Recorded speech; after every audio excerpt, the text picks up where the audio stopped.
Hello students, ठीक है। तो हम लोग अब नेक्स्ट चैप्टर जो स्टार्ट करेंगे that is periodic classification of elements.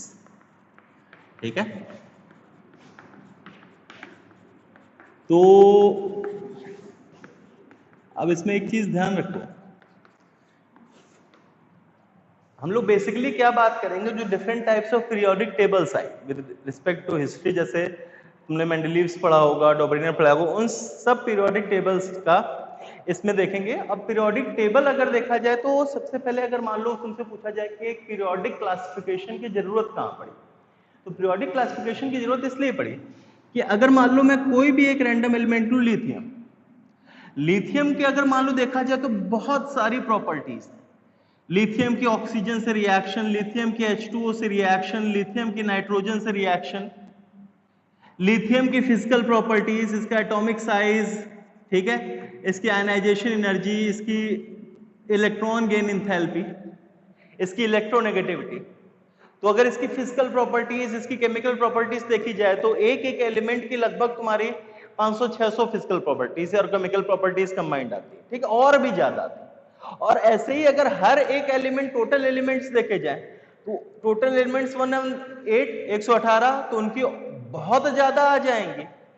तो उनको याद कर पाना इन जनरल ऐसे बहुत ही ज्यादा क्या हो जाएगा, डिफिकल्ट। तो अब क्या करते हैं कि जैसे हम लोगों ने क्या बोला कि हमने क्या बोला है, एक ग्रुप बना दिया कि इसमें लिथियम है, सोडियम है, पोटेशियम है, रुबिडियम है, सीजियम। और क्या देखा गया कि लिथियम H2O के साथ LiOH प्लस H2 दे रहा है, सोडियम H2O के साथ NaOH प्लस H2 दे रहा है, पोटेशियम भी H2O के साथ KOH प्लस H2 दे रहा है। तो मैं क्या बोलूंगा, अगर मान लो ये ग्रुप मैंने बोला ग्रुप X, तो मैं क्या, अब इन तीनों को अलग अलग लिखने के बजाय मैं क्या लिख दूंगा, an element M of group X will combine with water to form MOH plus H2। अब M की जगह अगर लिथियम रखोगे तो ये रिएक्शन आ जाएगी, M की जगह सोडियम रखोगे तो ये आ जाएगी, पोटेशियम रखोगे तो ये आ जाएगी। तो अब इन जनरल पीरियोडिक क्लासिफिकेशन का जरूरत क्यों पड़ी, to facilitate the study of properties of different elements. इसमें हम लोग क्या करेंगे, एलिमेंट्स को क्लासिफाई करेंगे in groups with respect to some properties, वो हम लोग बाद में देखेंगे। हम एलिमेंट्स को ग्रुप्स में क्लासिफाई करेंगे, क्यों करेंगे, ताकि उनकी प्रॉपर्टीज की स्टडी या उनकी स्टडी क्या हो जाए, इजी हो जाए। क्लियर है? तो सबसे फर्स्ट पॉइंट लिखो, periodic classification of elements is done, periodic classification of elements is done to facilitate the study of properties of different elements, to facilitate the study of properties of different elements। Clear है? आया समझ में? ठीक है, तो अब इस basis पे हम लोग स्टार्ट कर रहे हैं। ठीक है, तो सबसे पहले फर्स्ट टॉपिक जो कवर करेंगे that is history of periodic tables. ठीक है, विद रिस्पेक्ट टू टाइम कौन कौन सी पीरियोडिक टेबल्स तुम्हारी आती गई, ठीक है, तो वो एक एक करके पढ़ेंगे। तो सबसे पहले जो आई थी that was डॉबर्नियर law of triads. ठीक है, जो फर्स्ट तुम्हारे में है that is डॉबर्नियर law of triads. अब इसने क्या बोला, सबसे पहले इसका अगर मैं बेसिस देखूं तो इसने क्या किया था कि इसने he arranged elements in group of 3। तीन तीन के ग्रुप्स में इसने अरेंज किया। जैसे अगर मान लो मैं एक एग्जांपल लेता हूं, लिथियम सोडियम पोटेशियम। एक ग्रुप इसने बताया जिसमें तीन एलिमेंट्स थे, लिथियम सोडियम और पोटेशियम। तो इसने बेसिस क्या दिया कि जो तुम्हारा, जैसे मान लो ये लिथियम का एटॉमिक मास 7, पोटेशियम का एटॉमिक मास 39, तो इसने क्या बोला कि जो atomic mass of middle element होगा, atomic mass of middle element will be average of atomic mass of first and last element. जैसे इस केस में लिथियम का एटॉमिक मास कितना है 7, पोटेशियम का एटॉमिक मास कितना है 39। तो atomic mass of sodium will be equal to 7 plus 39 divided by 2। तो 39 plus 7 46 divided by 2 कितना है 23, और सोडियम का आता भी कितना है। क्लियर है कि नहीं क्लियर है, आया समझ में। इसने क्या बोला फिर से सुनो, he arranged elements in a group of 3, तीन तीन के ग्रुप्स में इसने एलिमेंट्स को अरेंज किया। बेसिस क्या रखा कि the atomic mass of middle element होगा, उस ग्रुप में जो atomic mass of middle element होगा that will be the average of atomic mass of rest two elements, मतलब फर्स्ट एंड लास्ट एलिमेंट्स। ठीक है, तो पहले पॉइंट लिख लेना, फिर इसके बाद इसको लिखना। डॉबरिनेर arranged elements, Dobryner arranged elements in a group of 3, Dobryner arranged elements in a group of 3 on a basis that, ये लिख लेना, atomic mass of middle element is equals to average of atomic mass of first and last elements. Atomic mass of middle element is equals to average of atomic mass of first and last element. ये example लिख लो, ये example लिख लो। ठीक है, next point, इसको हटा दो। ठीक है, ये लिख लेना। फिर इसके बाद नेक्स्ट पॉइंट लिखो, डॉबरिनेर फॉर्म्ड 5 ट्रायड्स। डॉबरिनेर ने कितने ट्रायड्स फॉर्म किए? 5। कौन कौन से?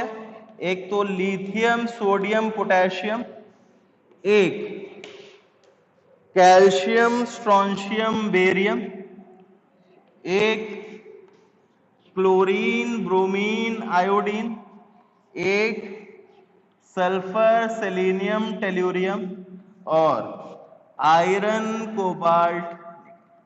ठीक है, डॉबरिनेर ने 5 ट्रायड्स फॉर्म किए थे। तुम्हारा lithium sodium potassium calcium strontium barium ClBrI, sulphur selenium tellurium और आयरन कोबाल्ट। ठीक है, नेक्स्ट पॉइंट,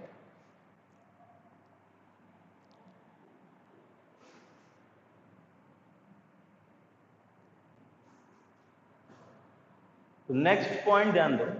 अब इसकी लिमिटेशन क्या थी, क्यों हमें दूसरे चीजों की, दूसरे पीरियोडिक टेबल्स की जरूरत पड़ी?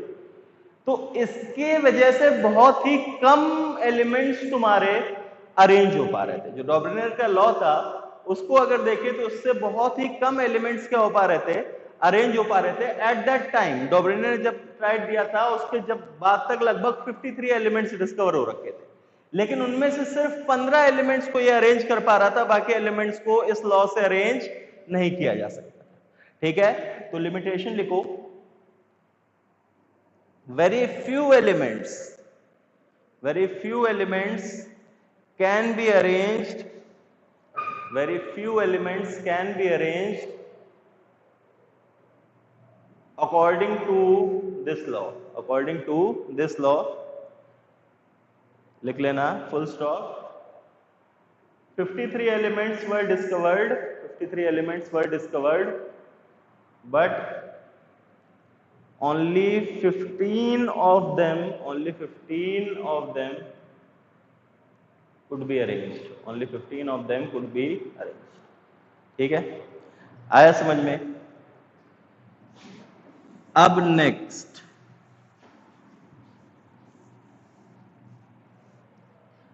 अच्छा एक चीज ध्यान रखो, आज तो पहली क्लास है, नेक्स्ट क्लास से तुम लोग क्या करो, एक पीरियोडिक टेबल, कौन सी periodic table? Modern periodic table, ठीक है, वो बुक में दी रहती है, कई बुक्स में दी रहती है, या नेट पे होगा, नेट से एक प्रिंट आउट निकला लेना, या बुक के कहीं ना कहीं बनी रहती है, एनसीईआरटी में भी बनी है, तो उस मॉडर्न पीरियोडिक टेबल को सामने खोल के रखा करो, ठीक है, कई चीजें मैं उससे बताऊंगा, ठीक है, तो वो सामने सामने तुम्हें समझ में आनी चाहिए। तो नेक्स्ट से अभी तुम वीडियो तुम देखोगे तो उस केस में तुम एक पीरियोडिक टेबल साथ में रखोगे, ठीक है, ताकि तुम्हें जब मैं कोई चीज पीरियोडिक टेबल से पॉइंट आउट करूं तो वहां तुम्हें समझ में आनी चाहिए, ठीक है। तो नेक्स्ट जो पीरियोडिक टेबल आया, that was Newland law of octaves, ठीक है। अब न्यूलैंड लॉ ऑफ ऑक्टेव्स क्या कहता है, सबसे पहले ध्यान दो, जैसे मान लो मैंने lithium, beryllium, boron, carbon, nitrogen, oxygen और फिर तुम्हारा आया फ्लोरीन, ठीक है, ठीक है, फिर इसके बाद यहां लगाओ एन। फर्स्ट पॉइंट ध्यान रखो, he arranged elements on the basis of atomic weight, he arranged element on the basis of atomic weight, मतलब लेफ्ट टू राइट जाने पे तुम्हारा एटॉमिक वेट क्या होगा, इंक्रीज करेगा, on moving left to right, lithium का सबसे कम, फिर बेरिलियम, फिर बोरॉन, फिर कार्बन, नाइट्रोजन का उससे ज्यादा, ऑक्सीजन, फ्लोरीन, फिर उसके बाद सोडियम, ठीक है, सोडियम को चलो मैं यहां लिख देता हूं, ठीक है, he arranged elements on the basis of atomic weights, ठीक है, फर्स्ट पॉइंट। सेकेंड पॉइंट इसने क्या कहा कि हर एक एलिमेंट के रिस्पेक्ट में सातवां एलिमेंट, देखो ये फर्स्ट है, सॉरी हर एक एलिमेंट के रिस्पेक्ट में आठवां एलिमेंट, जैसे मान लो ये फर्स्ट है, ये second, third, fourth, fifth, sixth, seventh, eight, ठीक है, तो ये वाला एलिमेंट, हर एक एलिमेंट के रिस्पेक्ट में आठवां element will have same properties. जैसे लिथियम से आगे 8 पे कौन आ रहा है, सोडियम, तो लिथियम और सोडियम की प्रॉपर्टीज क्या होंगी, सेम। सोडियम के बाद क्या है, मैग्नीशियम, तो मैग्नीशियम को अगर देखोगे तो अगर मान लो इसको 1 डैश दिया जाए, 2 dash, 3 dash, 4 dash, 5 dash, 6 dash, 7 dash, 8 dash, तो बेरिलियम के रिस्पेक्ट में आठवां कौन आ रहा है, मैग्नीशियम, तो बेरिलियम और मैग्नीशियम की प्रॉपर्टीज क्या होंगी, क्लियर है। इसने क्या लॉ प्रपोज किया, law of octaves. Law of octaves क्या होता है, म्यूजिकल लॉ ऑफ ऑक्टेव्स, जैसे तुमने बोला सा रे गा मा पा धा नी सा, सा रे गा मा पा धा नी, और फिर वापस आठवें पे क्या आ जाता है, सा आ जाता है, देखो सा रे गा मा पा धा नी सा, फिर सा आ गया, तो हर एक उसमें म्यूजिकल ऑक्टेव्स में भी तुम्हारा एक के बाद आठवां सेम होता है। तो इसने उसी बेसिस पे क्या बोला कि जो एलिमेंट्स को अगर उनके increasing order of atomic weight पे अरेंज करो तो एक एलिमेंट के रिस्पेक्ट में आठवां element, next 8th element will have same property, clear है। तो लिखो, सबसे पहले फर्स्ट पॉइंट ये लिख लिया, arranged elements on the basis of atomic weights. Next point, he proposed that an element lying 8 positions ahead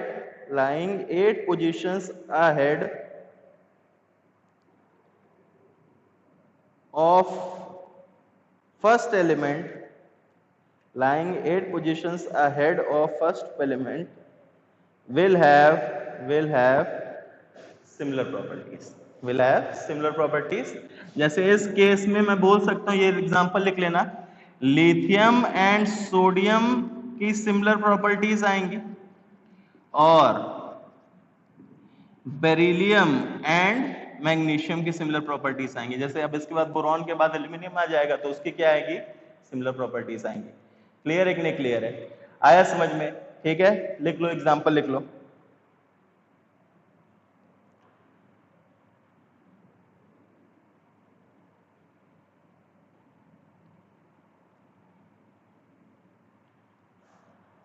ठीक है, अब नेक्स्ट एक पीरियोडिक टेबल खोल के रखो। पीरियोडिक टेबल अगर मान लो मॉडर्न पीरियोडिक टेबल तुम्हें लेके तो उसको सामने खोल लेना। अब देखो उसमें मैं इसकी लिमिटेशंस अगर बोलूं तो लिमिटेशन क्या आएंगे? लिमिटेशन देखो, सबसे पहले यहां एक चीज मिसिंग है। यहां क्या मिसिंग है? फ्लोरीन के बाद सोडियम नहीं आता है, नियॉन आता है। फ्लोरीन के बाद एटॉमिक मास के रिस्पेक्ट में देखो तो सोडियम नहीं आता है, क्या आता है? नियॉन आता है। लेकिन इनर्ट गैसेस उस टाइम डिस्कवर नहीं हुई। Inert gases were not discovered till the time Newland proposed the law of octaves. इसलिए इसने फ्लोरीन के बाद क्या रखा? सोडियम। लेकिन जब इनर्ट गैस डिस्कवर हो गई तो अब इनर्ट गैस डिस्कवर हो जाएंगी तो लिथियम के रिस्पेक्ट में 8वां नंबर किसका आने लगेगा? नियॉन का आने लगेगा। और नियॉन का आने लगेंगे तो क्या लिथियम और नियॉन की प्रॉपर्टी सेम होती? नहीं, ये एल्कली मेटल है, वो इनर्ट गैस है। तो जैसे ही इनर्ट गैस डिस्कवर हुई और उनको इस लॉ, इस arranged according to their atomic weight में प्लेस किया गया, न्यूलैंड लॉ ऑफ ऑक्टेव्स क्या हो गया? फेल हो गया। समझ में आया? इसकी लिमिटेशन क्या थी कि जब इसने लॉ दिया तो उस time inert gases were not discovered. लेकिन जब इनर्ट गैसेस डिस्कवर हुई और उनको मैंने इंक्रीजिंग एटॉमिक मास पे अरेंज किया तो फ्लोरीन के बाद नियॉन, तो अब लिथियम के नेक्स्ट 8th एलिमेंट कौन आने लगेगा? नियॉन। और lithium alkali metal neon inert gas property same नहीं हो सकती, मतलब इसका लॉ क्या कर गया? फेल कर गया। ठीक है, तो इसकी लिमिटेशन लिखो। Inert gases were not discovered. Inert gases were not discovered at the time when this law was proposed. Inert gases were not discovered at the time when this law was proposed. Full stop. When they were discovered and placed,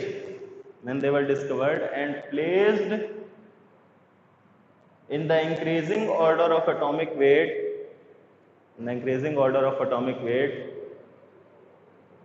this law failed. ठीक है? ठीक है, तो second limitation अब क्या आएगी? Second limitation लिखो। It was valid only for few elements. अगर मैं नोबल गैसेस ना भी कंसिडर, वैसे तो किसी के लिए नहीं वैलिड था, वैसे तो किसी के लिए वैलिड नहीं था, लेकिन एट द टाइम जब उसने प्रपोज किया उस टाइम किसके लिए वैलिड? अगर नियॉन को लगा दोगे तो किसी के लिए नहीं वैलिड है, लेकिन एट द टाइम लिखो, at the time when the law was proposed, it was valid only for few elements, bracket में लिख लेना Z is equals to 20, या सिर्फ कैल्शियम तक वैलिड था 20 Ca40। क्यों यहां तक वैलिड था ये हम लोग बाद में देखेंगे, हम लोग अभी आगे चल के डी ब्लॉक एलिमेंट्स से पढ़ेंगे, वहां हम लोग देखेंगे क्यों कैल्शियम तक ही वैलिड था, इसके आगे नहीं वैलिड था। ठीक है, अभी के लिए पॉइंट टिक लो, लेकिन हम लोग इसका रीजन बाद में देखेंगे। ठीक है, आया समझ में?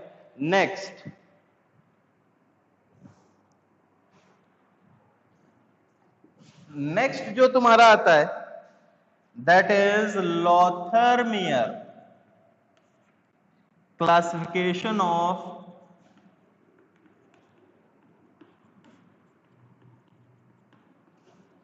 एलिमेंट्स। ठीक है, अब इसने क्या किया? सबसे पहले इसने क्या किया? He obtained atomic volume.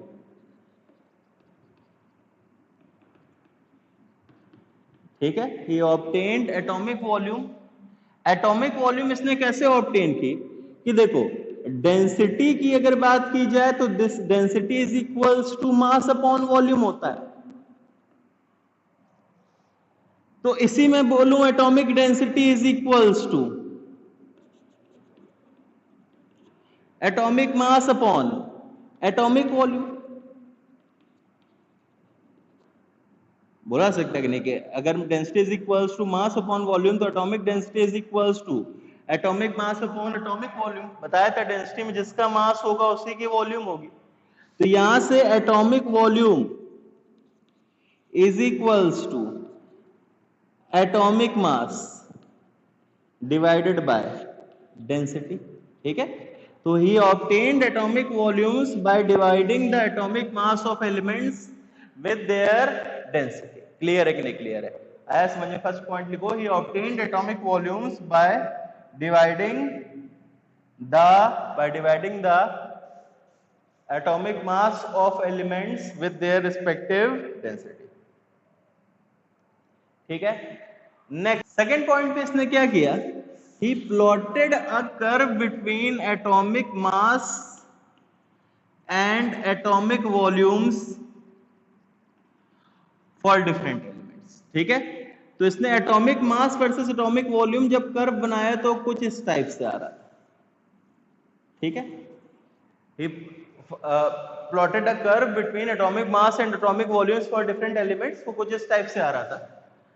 क्या देखा गया, अब इसमें जो चीजें कॉमन देखी गई, इसने क्या देखा कि जो एल्कली मेटल्स थे, alkali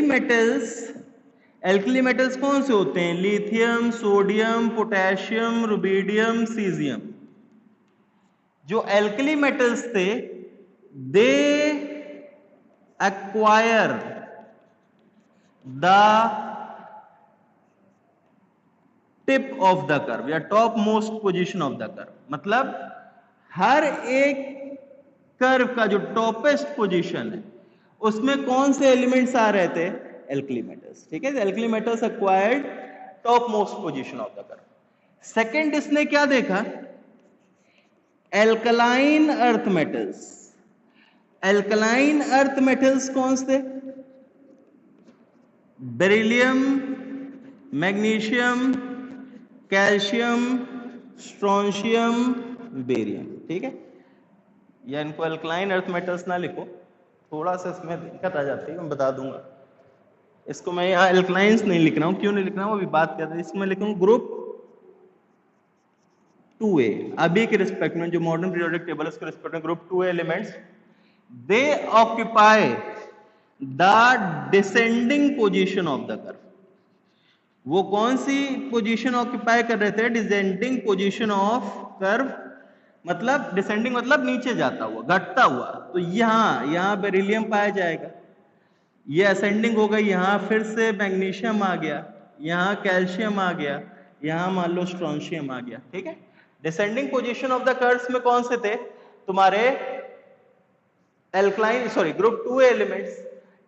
third point, halogens, FCl, Br, occupy ascending position of curves.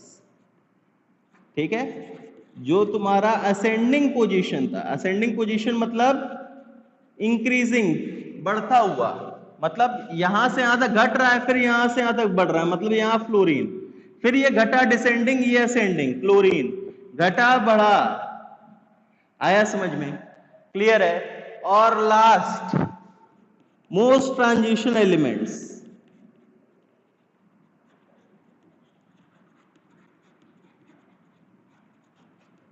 Occupy bottom most part of curve.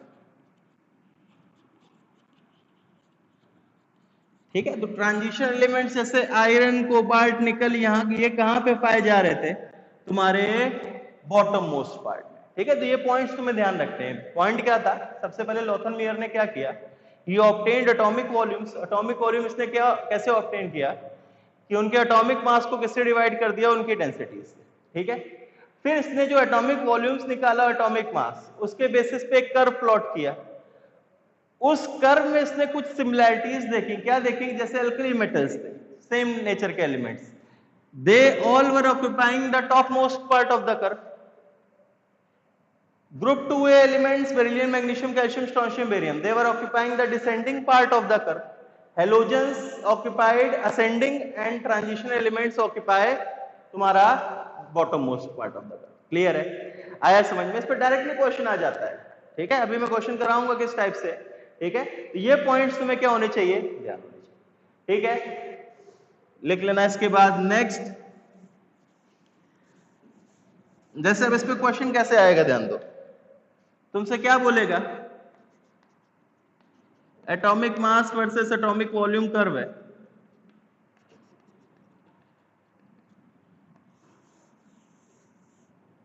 ये कोई x है, यहां y है, यहां z है, और यहां मान लो क्या है, v है। ठीक है, तुमसे बोला first question, x can be, options given है, बेरिलियम, कार्बन, लिथियम, फ्लोरीन। दूसरा पूछेगा y कैन बी, ऑप्शंस हैं लिथियम, फ्लोरीन, बेरिलियम या मैग्नीशियम, और डी है तुम्हारा आयरन। तुमसे पूछेगा Z can be, iron, lithium, magnesium, fluorine. ठीक है, तुमसे पूछेगा V can be, iron, lithium, beryllium, fluorine. बताओ भाई, X कहां पर है? टॉप मोस्ट पे। टॉप मोस्ट पे तो एल्कली मेटल होना चाहिए। एल्कली मेटल कौन सा है? C option. तो फर्स्ट का क्या आएगा? सी। Y कहां पर है? Descending position of curve. Descending position of curve में कौन से हैं? ग्रुप 2A, तो कौन सा आ गया? मैग्नीशियम। Z कहां पर है? असेंडिंग पे। असेंडिंग पे कौन सा आता है? हेलोजेंस, तो कौन सा आ गया? क्लोरीन। और V कहां पर है? बॉटम मोस्ट पे, तो बॉटम मोस्ट पे कौन सा आता है? आयरन। तो तुम्हारा ये क्या आ जाएगा? क्लियर है? तो इस टाइप के तुम्हारे ऑब्जेक्टिव क्वेश्चंस पे आएंगे। ठीक है।